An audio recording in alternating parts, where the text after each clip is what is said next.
នេះខ្ញុំសូមជម្រាបជូនអំពីសភាពការនៃការគម្រាមកំហែងនិងការឈ្លានពានរបស់ភាគីថៃនៅតំបន់មួយចំនួនក្នុងដែនអធិបតេយ្យរបស់កម្ពុជា ទី 1 ស្ថានភាពជួរមុខនៅក្នុងសមរភូមិទិសយុទ្ធភូមិភាគទី 4 នៅក្នុងភូមិសាស្ត្រខេត្តឧត្តរមានជ័យនិងខេត្តព្រះវិហារភាគីថៃនៅបន្តបាញ់ប្រហារមកលើកម្ពុជានៅគិតនៅវេលាម៉ោង 17:00 នាទីថ្ងៃទី 17 ខែធ្នូឆ្នាំ 2025 រហូតដល់វេលាម៉ោង 8:00 នាទីព្រឹកថ្ងៃទី 18 ខែធ្នូឆ្នាំ 2025 នេះនៅថ្ងៃទី 17 ខែធ្នូឆ្នាំ 2025 នៅវេលាម៉ោង 17:30 នាទីយោធាថៃបានបាញ់ប្លង់កាំភ្លើងធំនិងកាំភ្លើងគាំទ្រចូលភូមិសាស្ត្រជប់គគីនៅវេលាម៉ោង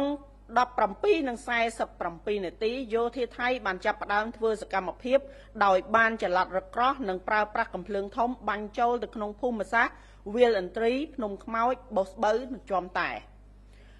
សភាវុធធនធ្ងន់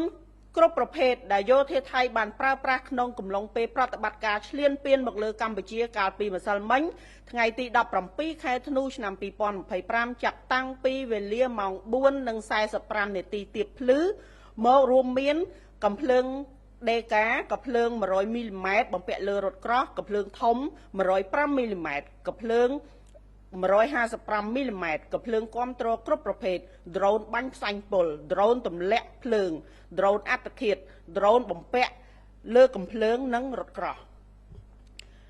រហូតដល់ថ្ងៃទី 18 ខែធ្នូឆ្នាំ 2025 នេះនៅវេលាម៉ោង 5:30 នាទីយោធាថៃបានចាប់ផ្ដើមធ្វើការបាញ់ផ្លោងចូលក្នុងភូមិសាស្ត្រប្រាសាទតាមាន់ធំរហូតដល់ពេលនេះយោធាថៃនៅតែបន្តបាញ់ប្រហារបន្ថែមទៀតទៅកាន់ភូមិសាស្ត្រប្រាសាទព្រះវិហារ 5 មករាចំការចេកដោយប្រើប្រាស់រថក្រោះកាំភ្លើងធំនិងរថក្រោះចំពោះសភាពការនៅក្នុងភូមិសាស្ត្រផ្សេងទៀតមានសភាពស្ងប់ស្ងាត់ប៉ុន្តែកងកម្លាំងរបស់យើងនៅបន្តតាមដានដោយយកចិត្តទុកដាក់និងប្រុងប្រយ័ត្នខ្ពស់ជានិច្ចទី 2 ស្ថានភាពជួរមុខនៅក្នុងភូមិសាស្ត្រយុទ្ធភូមិភាគទី 4 សំទោសយុទ្ធភូមិភាគទី 5 នៅក្នុងភូមិសាស្ត្រខេត្តបន្ទាយមានជ័យនិងខេត្តពោធិ៍សាត់ភាគីថៃបានបន្តបាញ់ប្រហារមកលើកម្ពុជាគិតចាប់តាំងពីវេលាម៉ោង 17:00 នាទីថ្ងៃទី 17 ខែធ្នូឆ្នាំ 2025 រហូតដល់ម៉ោង 8:00 នាទីថ្ងៃទី 18 ខែធ្នូឆ្នាំ 2025 នៅថ្ងៃទី 17 ខែធ្នូឆ្នាំ 2025 នៅវេលាម៉ោង 17:37 នាទីយោធាថៃបានប្រើប្រាស់ដ្រូនស៊ើបការហោះរំលោភចូលក្នុងដែនអធិបតេយ្យរបស់កម្ពុជានៅក្រោយភូមិសាស្ត្រភូមិជោគជ័យនិងភូមិព្រៃច័ន្ទនៅវេលាម៉ោង 23:10 នាទីយោធាថៃបានបាញ់ផ្លោងចូលក្នុងភូមិចំការគរឃុំស្វាយចេកស្រុកស្វាយចេកខេត្តបន្ទាយមានជ័យនៅថ្ងៃទី 18 ខែធ្នូឆ្នាំ 2025 ចាប់ពីវេលាម៉ោង 1:10 នាទីរំលងអធ្រាត្ររហូតដល់វេលាម៉ោង 6:44 នាទី